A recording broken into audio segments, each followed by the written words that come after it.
As some of you may already know, I have the privilege of speaking in public schools through a program called Hello, Mr. Brown and the Choose Well program. So I'm a motivational speaker, I get to do assemblies, and I get to do classroom visits, speak to kids one-on-one, do some mentoring. And I love all of them, but I really like doing the small group, speaking to a small group of students about choices and just having dialogue with them. And often I end up speaking with a group of boys. And with those boys, we talk about self-control, making better choices, right? And I remember saying this to them, and it was based on our verse today from Proverbs chapter 25. It says, I say this, and I'll tell you what the verse is in a moment. I tell them this: if you don't control yourself, someone will have to control you for you. Again, if you don't control yourself, someone will have to control you for you. And I hope they really get that, because it all comes down to self-control, a choice of being self-controlled. And that's exactly what our verse talks about today in our 25th day of our series, Get Wisdom.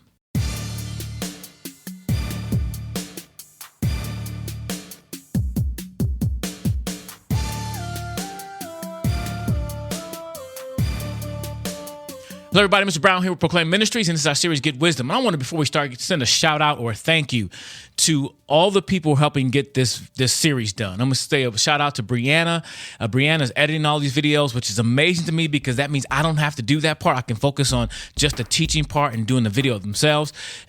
Also, Amy is actually transcribing, or she's actually making summaries and intros to all the videos. So the stuff you see on Instagram, the little quotes, she does that.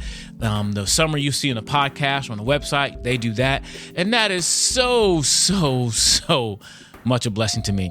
I've always loved to do this, and I want to do more and more, but we need more people. We need a team to do this. All you see is me, but there's a lot of things going on behind the scenes. And if you're interested in helping out, because I got a bunch more series I want to do on the gospel, on the basis of Christianity, a whole bunch more I want to do, because I love this part of it, but I don't like the whole writing part. But other people are gifted. So I thank God for those two, Brianna and Amy. Thank you for your hard work. Oh, and by the way, some of the earlier transcripts and descriptions she didn't do. She came in about halfway through. Now she's going back and correcting all my mistakes. Thank you so much, Amy. And Bree, thanks so much for making me look good on video. I really appreciate that. You make me look skinnier. I know you'd be putting that skinny thing on, make me look thinner. Thank you so much, Bree. I really appreciate that.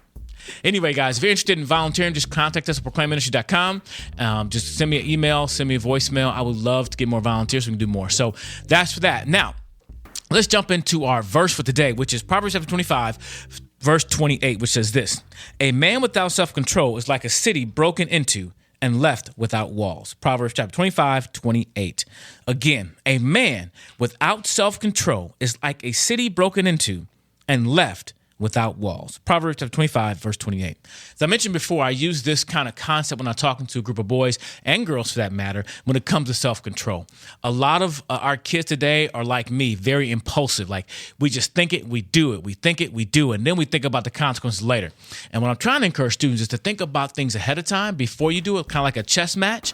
As you play chess, you need to think not just about the move you're going to make, but think about the next 3 moves you're going to make and try to base it on what you think they're going to do next. But most importantly, understanding what your moves can be and what your options are as you make the first move.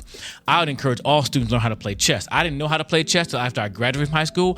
I wish someone had told me how cool it was, because I would have been on a chess club. I would have been the basketball team and the chess club, because I think it's just awesome.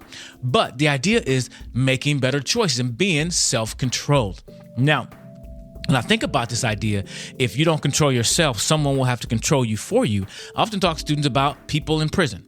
Now, the people who are in prison, rightfully so. Let's say they committed a crime. And I know there's a lot of injustice we talk about, and some people shouldn't be there. But let's say for the people who aren't there and that should be there, it might be fair to say the majority of them at one point suffered with a lack of self-control. They were unable to control their own impulses, their own desires. Even when they knew they were illegal, they did not have the capacity or the willingness to control themselves. Therefore, someone is now controlling them. Someone tells them when to go to bed, where to eat, who they're going to bunk with, who they're going to be in a cell with. Someone else controlling them for them, because they lacked that self-control. And I don't think we should be people like that. We should be people of self-control. And even better yet, people of spirit control, people who are controlled by the Spirit. But this verse talks about self-control.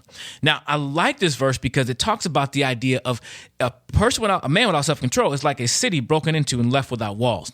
And I also use an illustration with students. Let's say you came home from school, students, and I talked to my kids about this, and you got to your house and there was no walls. Let's just pretend everything else was in place, but the walls were not there. What would happen to your stuff? They'd be like, it'd get wet. it would get stolen. I couldn't sleep at night because anybody come in and rob us or whatever they wanted to do to us because we had no protection. And so that is what this verse is kind of saying, because back in the Bible time, their cities had walls around them, like the city of Jericho. Jericho had these huge walls, and most cities did because that was their protection, right? That's how the enemy couldn't just come in the middle of the night and take their stuff. As a matter of fact, God had to instruct Joshua to walk around the wall several times, and God would miraculously tear the walls down. And then when he did, they came in and conquered the city of Jericho. But think about that. He says that if that city was left and it was left without walls, no walls around it, they wouldn't have any protection. So what I'm getting from this verse is that what can protect us from our enemies and even sometimes from ourselves is self-control. Being able to control your impulses so you don't do the things that you don't need to do, because you're giving your strength away to others when you actually give in to a lack of self-control. When you don't do what you need to do to protect yourself, someone will control you for you. Now, that can happen in many different ways. And I think it's funny because as I think about our culture, right now, currently, we're dealing with the whole gun control issue because we're dealing with school shootings, and people are upset, and rightfully so, about some of the killings in our schools, and they should never happen. But if we look just at the guns, we will never get anywhere because the issue is deeper than the guns. The issue is the heart. And as long as we allow people to consume anything, and I think free speech is important, but if we let them consume anything and anything they want to in their private life, that's going to spill over into public life.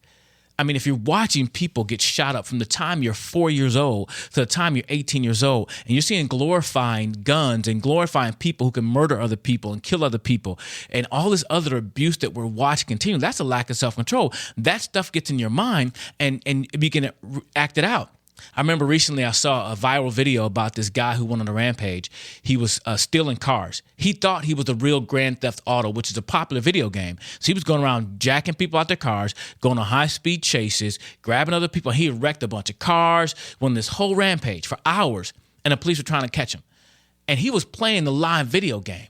And I don't know for sure, but I imagine he had been playing that video game till a point where that became reality for him. We thought this was okay to do. My point in bringing that up is this, that I think some of that self-control starts with what we're allowing coming into our eye gates and our ear gates, what we consume. What we consume will one day consume us. So we have to be self-controlled, not just in what we do outwardly, but what we do privately. What we do privately in our own homes when no one else is looking is just as important as what we do outwardly, because what we do privately will come out one day. What we consume will one day consume us. And that can mean many different things for many different people. And no matter where you are, I think we have to be careful what we're allowing to into our minds and to our hearts, because that will start to break down our own ideas of what's right and wrong.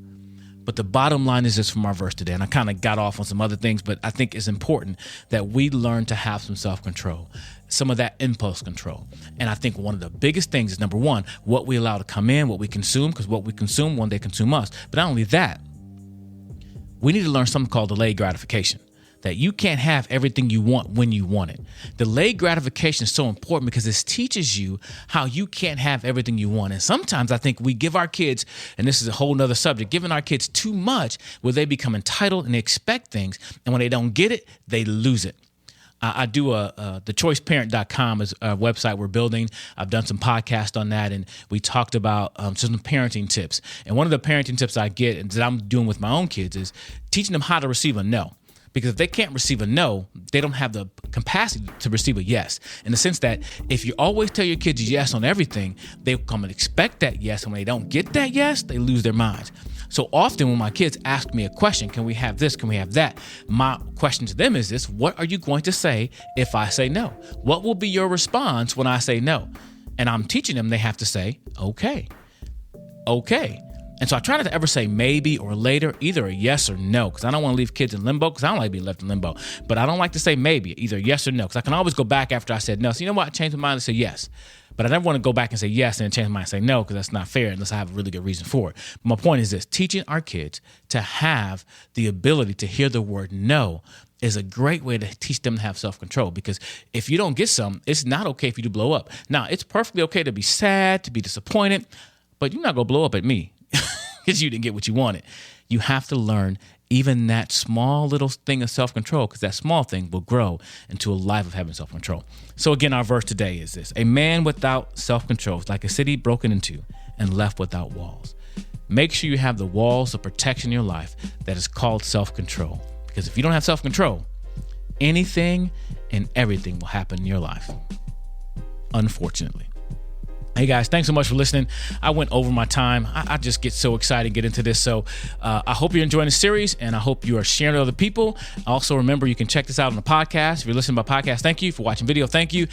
Please like it, subscribe, share, give us a review, give us some comments. I really, really appreciate it as we continue our journey. A few more days left of our series, Get Wisdom.